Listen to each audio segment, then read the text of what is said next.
Sergeant First Class, Sergeant Bennett. This is your Army Now. Coming to you live from the NorCal studios in Sacramento, California, this is your Army Now.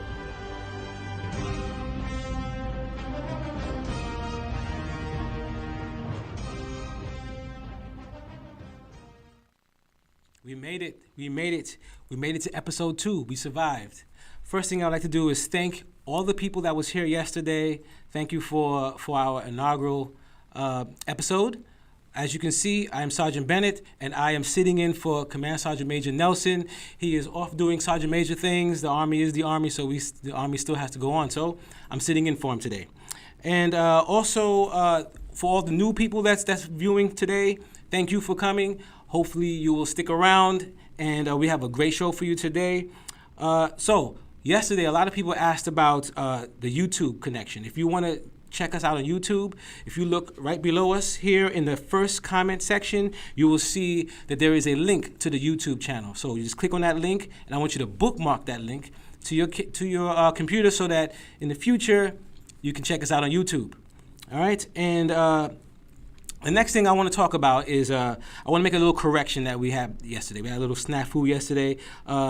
Sergeant Major mentioned the first robotics competition. It's going to happen at UC Davis. He mentioned that it was in February. So the correction is it's going to be in March 20th to the 23rd. So that's a little correction I would like to make sure that you all know. Make note on your calendar that it will be in March, the 20th to the 23rd at UC Davis, our first robotics competition. All right. Now, later on, we're going to have a Q&A session. All right. So I want you to right now type in your questions. Maybe our guest will help us answer those questions. So when you type your questions, I want you to put your name, what your location is, and what the question is. And we're going to do our best to answer it. If you do it now while the show is going on, we can, see them and get them written out so I can answer your questions to the best of my ability. All right. Also, I would like to give a shout out. We have some future soldiers out in Novato Recruiting Center, recruiting station. Right now, they're en route to basic training. All right, so we have Andrew Herta. He is a field artillery. That's his MOS. And we also have Gaur Liu. He's a 25 mic, which is a multimedia illustrator. That's the MOS I wanted. Oh, that would have been awesome. That's the job I wanted. Also, we have Rafael Plancarter, and he is a healthcare specialist. All right, so shout out to all these new future soldiers. They are about to go to basic training, and we have some new soldiers. So welcome to the team, gentlemen. All right. So let's talk about today. We have a section that we talk about every day. It's called This Day in Army History. All right. So have you ever wondered? I know I have. Before I found this out, this is interesting. Today we are celebrating a birthday. All right.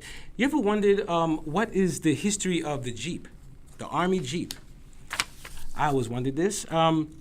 So today we're celebrating the Army's Jeep's birthday. All right. So it was celebrating the golden anniversary. In 1953, the Jeep was invented. So let's talk about the origin of the Jeep. First, the American Bantam Car Company in 1939 invented the Jeep. It had, mask fender, mount headlights. It had a rifle rack underneath the dash. The Army saw this vehicle and was like, we want this vehicle. So what we did is, what the Army did is they said, can we get this vehicle transformed into more sturdy vehicle, for the military to use? So they hired the Willys Overland Company to redesign the same concept that they had, and they designed a new Jeep. And now, the name the Jeep, listen to this. This is very interesting. The name Jeep came about because the Army was like, we want something that's a general purpose vehicle. General purpose. The Army loves their acronyms. So general purpose meaning, and then it started to evolve into, soldiers were like, let's just call it GP. All right, general purpose, GP. And of course, over the years, it evolved to Jeep. So that's the origin of the word Jeep, how it came about. And I know it's spelled with a G, general purpose, but it evolved into a J, Jeep. All right, so now this vehicle, once in 19 what year was this? 1945, right? this company developed this Jeep, and it became the symbol of the Army. It became the symbol of heroism, and you started seeing GIs all over. The film reels with GIs in the Jeep, and this became what we were known for. So in 1945, Willys Overland introduced the first civilian version of this vehicle. It was called the CJ2 Alpha. All right, so that is the origin of the Jeep. So I like to say, happy birthday, Jeep. We're going to go to a commercial, and when we come back, we're going to talk about myths in the Army. We're going to dispel the myths. This is your Army Now.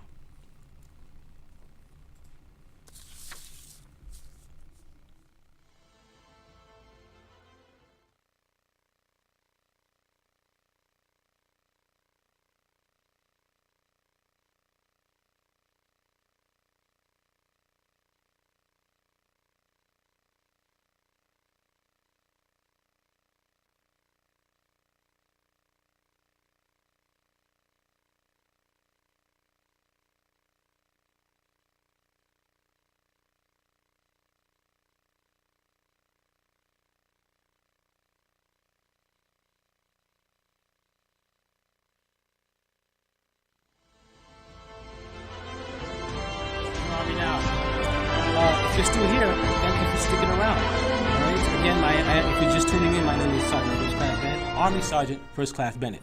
All right, so as a recruiter here in NorCal Recruiting Battalion, and my years in the Army as a recruiter, I've come across many people in the streets, whether it's a parent, whether it's a student, educators. When you talk to them about what it takes to become a soldier in the Army, what it takes to enlist, they have a lot of misconceptions of what you can and can't do to join. So today, we're going to dispel some myths. All right, this is maybe we'll do this segment every week, once a week or something. We'll do this, but we're going to dispel about 3 or 4 myths today. So let's talk about some of the myths. All right, first myth: a lot of people say you cannot join the Army unless you graduate from high school. The good news is, with a GED, you can join the Army with a GED. So there you go. Second myth. Let's talk about the second myth. The second myth is there's a lot of confusion about what the ages are, whether it's from 16 to 40 to 25. What are the ages that you can join the Army? So let's begin by saying that the ages are from 17 to 34. You have to at least be in basic training by your 35th birthday. So 17 to 34. And people saying 17. You're still in high school. How can you join the Army or enlist in the Army if you're only 17 years old? Another good news I like to share with you is that you can join the Army while you're still in high school. All right? Now, you need your parental consent if you're 17. Once you're 18, you don't need parental consent, but it's still good to get your parents' permission if you're still living in the house, right? But as a 17-year-old, as a junior, imagine being a senior in high school, and already you're building your resume. Already you have, you're getting paid. Already you have discipline, and you have a structure, and you're learning. You're already having experience, real world experience as a senior in high school. So if you're a junior, you can join what we call the split option. Split option. You're a junior, 17 years old, and you join the Army at 17. You go to basic training during your summertime. And then you go into your senior year, you do your whole senior year, then you graduate from high school, and then you go to advanced individual training where you learn your job, the job that you qualified for in the Army. So you're getting paid, you're building your experience, so that's a no-brainer. I don't see why anyone wouldn't do that. So let's talk about myth number 3, tattoos. All I want to say about tattoos is, if you went into a recruiting station in the past, like about 3 years ago, and your recruiter told you that you cannot join the Army because you have tattoos, go back to that your nearest recruiting station, because the Army policies have changed in regards to tattoos within the last few years. So that's all I want to say about tattoos. So let's keep it moving. All right. Now, the last myth we're going to talk about is deployed. All right. The word deployed. Deployment versus duty station. All right, a lot of civilians have a complication with this. They have confusion with duty stations. So, for example, if someone you tell a parent your child is going to be stationed in Korea, they think that person is going to be deployed. Deployment, first of all, does not have to mean that you are going to war. Right, that's what people automatically think, that deployment means war. Because if you think about Katrina, if you think about the Haiti earthquakes, those soldiers that went to help with those humanitarian acts were deployed to do humanitarian acts. They weren't at war. Also, if you are stationed in Korea, you're not deployed. You are stationed in Korea. If you're stationed in Germany, so just wanted to get some of those myths and some of those misconceptions cleared up. All right, so overseas does not mean deployed. All right, so we're going to go to a commercial break, and when we come back, we're going to be talking with a very special guest.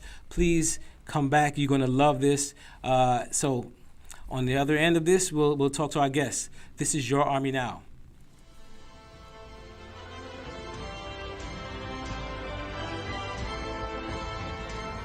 As the most advanced and versatile ground force in history, the Army is capable of overcoming any challenge.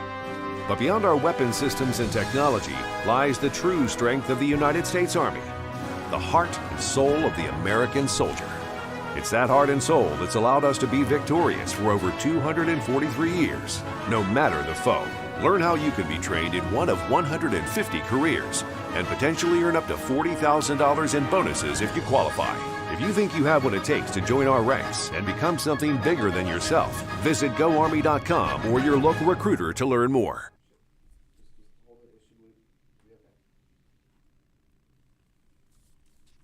It's looping.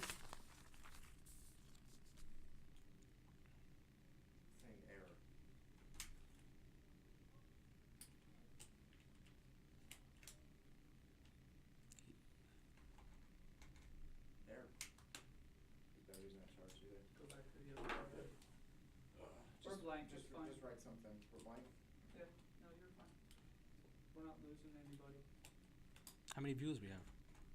I got 20 on one platform, 12, 15 on the other. Saying error.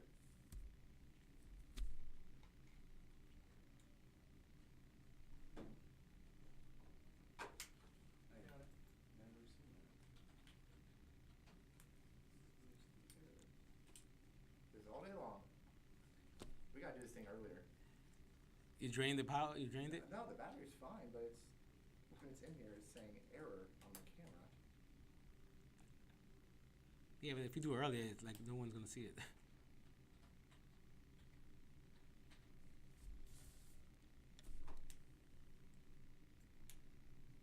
Do we have our questions? Yes, actually. Yeah, we've got a lot of stuff going on, which is a shame because it was working very well. And it's I hate live. there's nothing I can do. Wait, I didn't set up a redundancy because it was working, no issues today. There it goes. There it goes. Are you telling the people Yep, technical I difficulties? got them. Tell them don't. Anyway. Good. Is that the second battery or the first one? First. Okay. Let me try with the second battery. This has no charge.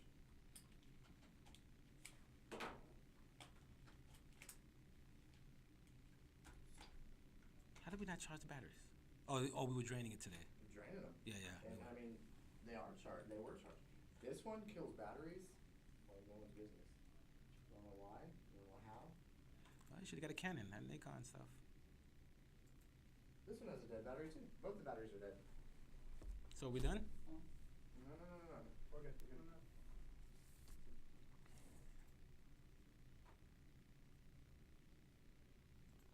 You want to just ask me questions off camera, and that camera's still working though. Oh no, they're gonna have it.